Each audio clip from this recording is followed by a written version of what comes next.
meeting in November. Please join me for the Pledge of Allegiance. I pledge allegiance to the flag of the United States of America and to the republic for which it stands, one nation, under God, indivisible, with liberty and justice for all. Thank you. Ben, Yes. can I interrupt for just a moment? Go ahead. I don't know that we have a quorum if Matt doesn't come here. Oh, wait, we've got Brad. We do, I'm sorry. We've got We four. barely have a quorum. We Barely. have 3 voting members, Mr. Legan, Mr. Comer, and Mr. Glover, and Kelly Benedetto, ex officio members with us tonight as well. Thank you, Kelly. So we do have a quorum. We have some minutes before us. Mr. Glover, Mr. Legan from last month's meeting. Have either of you had a chance to review? I have, and I make a motion to approve the minutes as submitted. A motion to approve? Brad? I'll second the motion. All in favor, please say aye. Aye. Those opposed? Brad, give us a thumbs up. I think his audio's off. Can you guys hear me? Yeah, we can. Yeah, we can. I can hear you Is now. that aye, Brad? I can hear you now. Yep. Is that aye on the minutes? Did you approve the minutes, Brad? I do. Yes. Thank you. Yeah, thank you. All right. Under new, old business, we have none. Under new business, we have a TIF annual spending plan for the upcoming 2026 calendar year. Baker Tilly has helped us with this. They have presented us with a document in our agenda, embedded in our agenda. Someone is with us for Baker Tilly tonight. If you please walk us through this. Good evening. My name is Tim Foster with Baker Tilly. Can you guys hear me all right? Yes. So the spending plan is a requirement of the state. It needs to be submitted before the council before December 1st. The council does not need to approve it. It just needs to be in their minutes or proof that they've received it. Once you guys go through this process tonight of reviewing the spending plan and submit it to council, you will upload it to the DLGF website on Gateway. If you have any changes to it throughout the year, you'll need to re-upload a new version of the PDF. Then I can walk through the numbers quickly if you would like. Should be a quick, yeah, looks like we have 2 line items then, with 50,000 allotted towards professional expenses and then the balance in capital expenditures. Correct. Fairly simple. Any questions from any of the members of the commission about the proposed spending plan? I got a question. Is that just showing like the overall budget for that line item, that 2 million line item, or do we need to see any detail, or is that to come later? That is the amount that is available to spend on any capital expenditure in your economic development plan. It does not need to be line itemed out. So it's more of a budget at this time than it is itemized. Correct. Got it. Thank you. Any other questions on the spending plan? Adam, does this require a vote or a consensus or? Vote. That's required? Requires a vote. Having no further comments from the commission, may I have a motion on the spending plan? I make a motion to approve the spending plan. A motion, we have a second? A motion and a second, all in favor, please say aye. Aye. Those opposed? Motion carries. This will be placed on the council agenda for next Wednesday, November 19th. Okay.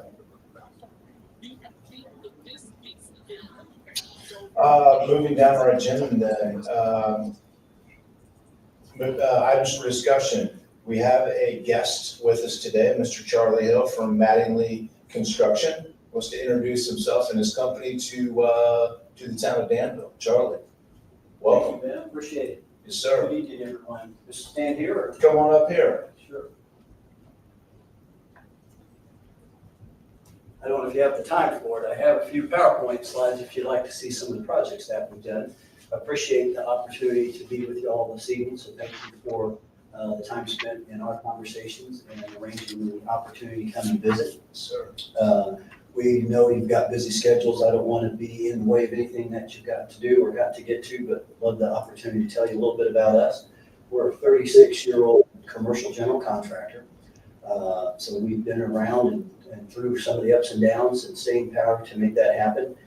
Really based on repeat and referral-based business. So we're not the right folks to build the new bridge or build the prison downtown. But we've got a lot of very helpful projects, I think, in our experience to be able to create and help with opportunities here.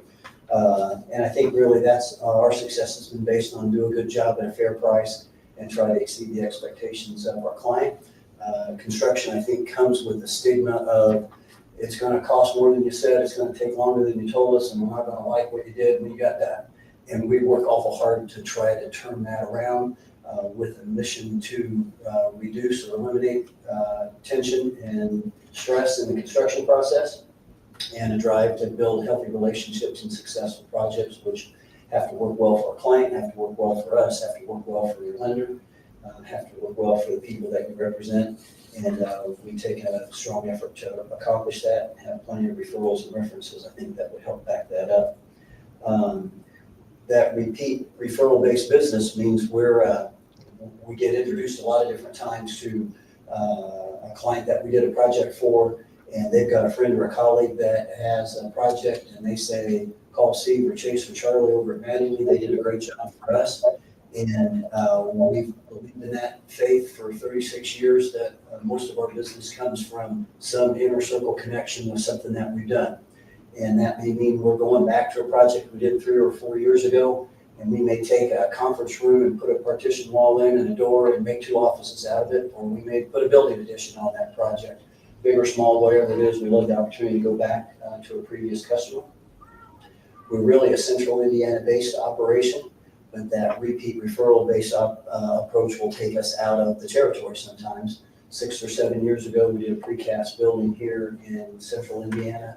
Client came back 6 months later and said, we need one just like this in Toledo, Ohio. No marketing plan in Toledo, no billboard in Toledo, but we go to Toledo because there's a customer there who wants us back, and we put our group together to be able to cover the project with project manager, superintendent, and do another great successful project for them.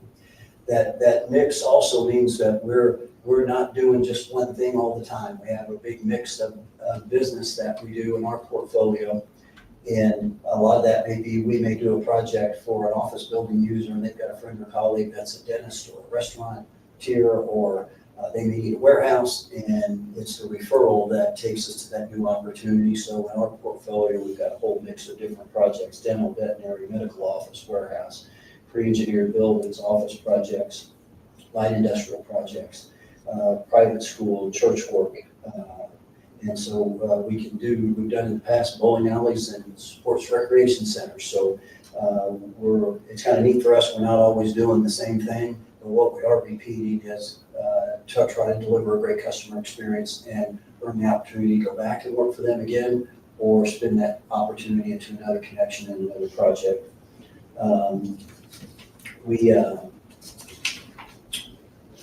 We also do some development ourselves. So we know what it's like to write a check. We know what it's like to write a check at the end. We've got to make up for a shortfall, and we don't like that any more than anybody else. So we'll work hard to prevent that from happening with our client, and really take how would we go about it if we were spending our money on that project and looking out for their best interests. Our range of services, we can provide pre-construction services. We can help do design build projects. We do a lot of those where we'll bring architect and engineers into play and match those up. We don't have an architect in-house. We don't have a civil engineer in-house or an MEP engineer in-house, but we've got a dozen or so of those that we work with a lot, and we'll match that culture and climate up with that design professional with the type of project that we're doing and the people we're working with as a client to get a good mix there. We can also take a set of plans and a project that's already designed and competitively price that and be able to deliver the construction services for a project that's already been designed. We can bring our project to contract in a lot of different ways, whether it's a lump sum agreement or a cost plus agreement or construction management agreements. We offer all those opportunities in our work experience. And enjoy building those projects and be able to go back 2 months later, 2 years later, 10 years later, and get a hug and a handshake at the door and a big smile, and be able to take a client to a project that we've done before and be able to show them what we've done and let that client tell them a little bit about our experience with them, and that helps confirm the things that we talk about.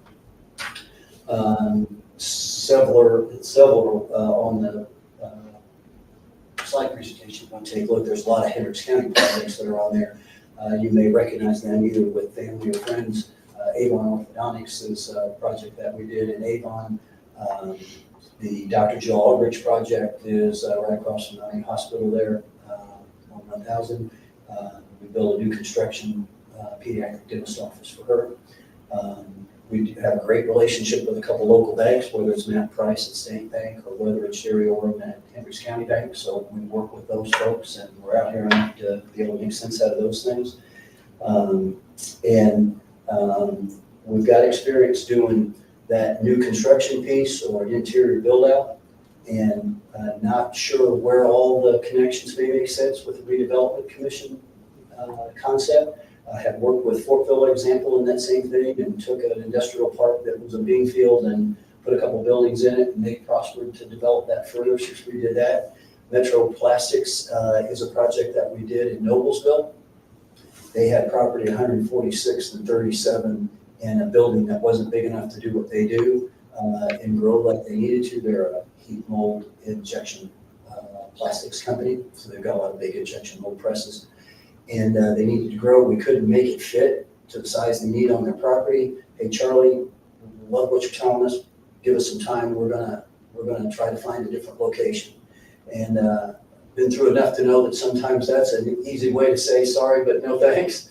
But 6-8 months later, they came back and purchased a 35-acre piece of property at Union Chapel Road and Pleasant Street that was a soybean field. And we worked with Noblesville to split up the infrastructure that went in. Metro Plastics paid for part of it. The city paid for part of it. They got industrial outside storage ground and a bunch more property that they could market in their portfolio as the city of Noblesville. And we had a chance to put the Metro Plastics project in there, a 90,000 square foot office and manufacturing facility for them.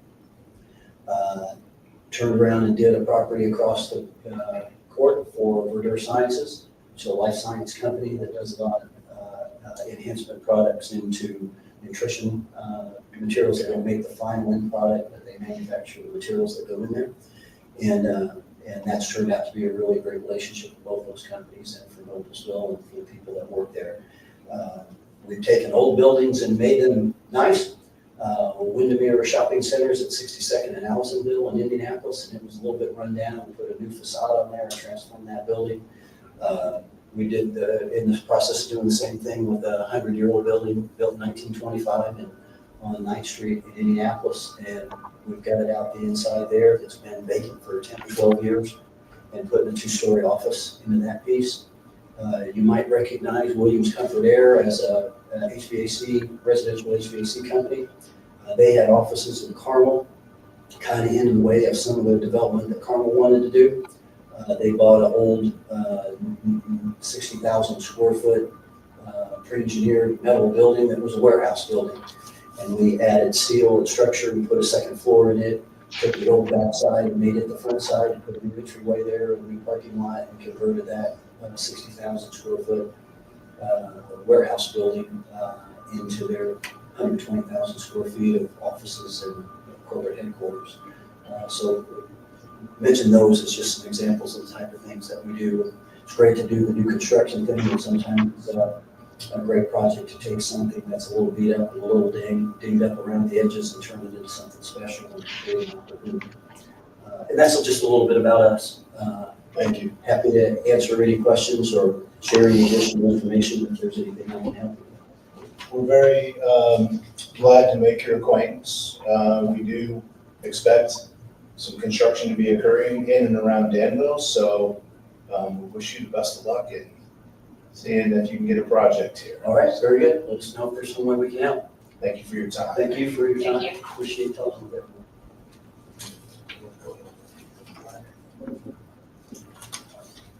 I was Yeah, I guess we did. Okay, sorry. I jumped ahead on the agenda, my apologies. We do have a couple of invoices for Barnes and Thornburg. I believe there are 2 in our packet. It didn't come with a timesheet on what these were for necessarily. It looks like the second one was related to the 20 West incentive, which makes sense. Thank you. The first one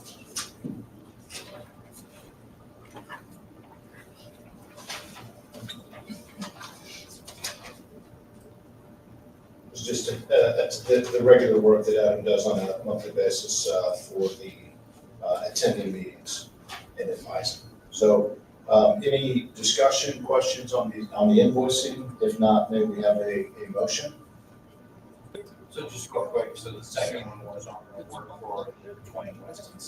Excuse me, Matt, can you pull the microphone over to you? Thank you. Correct. Okay. So let me restate that. So what I was asking was the second one is for the work that Andrew was done on the 20 West incentive, correct? Correct. I see Adam nodding. That is the way it's labeled, yes. What other work do we expect them to do on that? Adam? There'll be a couple more months of invoices. We've gone to the town council this month, got the resolution approved, establishing a revolving loan fund, form of agreement approved, promissory note approved. Now we just need to move towards finalizing those documents, getting them signed, and then at your next meeting, we'll have probably a reimbursement of sending money over to the town to pay for the first, to reimburse technically for police vehicles, which will then be used to go to their economic development fund, which we then lend out to the developer. So just tying up all the loose ends, getting all that finalized. Okay, thank you, appreciate it. Yep. I make a motion that we approve both of the invoices as written and presented by Barnes and Thornburg. I'll second that. We have a motion and a second to approve both invoices. All in favor, please say aye. Aye. Aye. Aye. Those opposed? Motion carries. Thank you, Dave. We're jumping down to item 6 in our agenda, report of officers, committees, and staff. Lisa, do you have anything? I do have a couple of things. I wanted to just let you know that we're working on the schedule for next year. Actually, it's in draft, I haven't reviewed it yet. So that will be coming to you probably within the next month. There are appointments opened up for all of the committees and commissions. So if you're still interested in serving, you need to let us know that you are interested in doing that. And then lastly, I had sent an email to Tim McRoberts to see if he would be interested in sitting on the steering committee for the thoroughfare plan. And he is not able to do that. So we are looking for a representative on the Redevelopment Commission to serve on that committee. Okay. So I'll send out an email tomorrow to everyone and just see if anyone. Sounds good. Hopefully you get a volunteer. Yes, I hope. But that's all I have. Okay. Anything from the audience tonight? Yes, sir. Or Mr. White? I'll be very brief in Okay. consideration of your time. Mark Morgan, Town Manager, Town of Danville. Want to let the commission know that I am still working on the lighting projects. Don't have anything final yet, but I didn't want you to think that it slipped out of my mind. In fact, we've had correspondence today, myself and the clerk treasurer, to try and get this down to a final dollar amount. Okay. Quick question for you while you're here. Yes, sir. Would you mind, off the top of your head, just giving us a brief update on the sewer projects that are happening around the airport and landfill, the one heading east, the one heading west. So, it's my understanding that they are in design. I don't know what that means Okay. exactly. I don't know if Manning's got them or if the utilities director's got them, but do you have any thoughts on that, Lisa? Have you heard anything? I have not heard anything. I know they are working. It's still moving. It's still happening. Yes, but I couldn't tell you when it's Okay. gonna happen, but Fair yes. And I will tell you that we're getting enough interest because of that. We've had at least 3 other inquiries about annexation because of that possibility. Outstanding. Yeah, it's been really exciting. In fact, at the chamber meeting today, I had a conversation with another possible annexation. Like, Good stuff. very good. Yes, sir. Thank you. Yeah, I know of one that is probably gonna be filing an annexation very soon. It's on 300 days, so That's great. maybe have a couple more soon. I didn't know if you had another question. I do not. Okay, all right, sorry. Yeah. I'll report that HWC did reach out to Lisa and I this week, and they have officially started the first phase of our analysis of that area. So I can say that good news. I guess the only question I was gonna ask, maybe as a follow-up for the council, is that, for the commission, is, at what point do we start talking about, memorandums of understanding with those landowners? Since we're in the design phase and spending money already on those sewer projects, I imagine as we start finalizing or even getting really into that phase, that's probably the time in which we want to do that. Because more and more money will be spent on the project. Understood. It's just my 2 cents, and that is when we meet with HWC to start us getting our involvement on this, that should be the top question on on the agenda. Great. That's just to discuss the priority of, in my mind. Understood, and I agree. Great, thank you. We can talk with them about the wins and the who and the how and all that sort of stuff. Great. We're talking with them briefly at the joint meeting. They have some experience, quite a bit of experience with that sort of Yeah. thing. They should be able to walk us through that. Yeah, great. Anything else? You know, that's it for me. Thank you for your patience. Nothing for me? Okay, then, we are going to adjourn this meeting at 5:52 PM. We are adjourned. Thank you all very much for your time.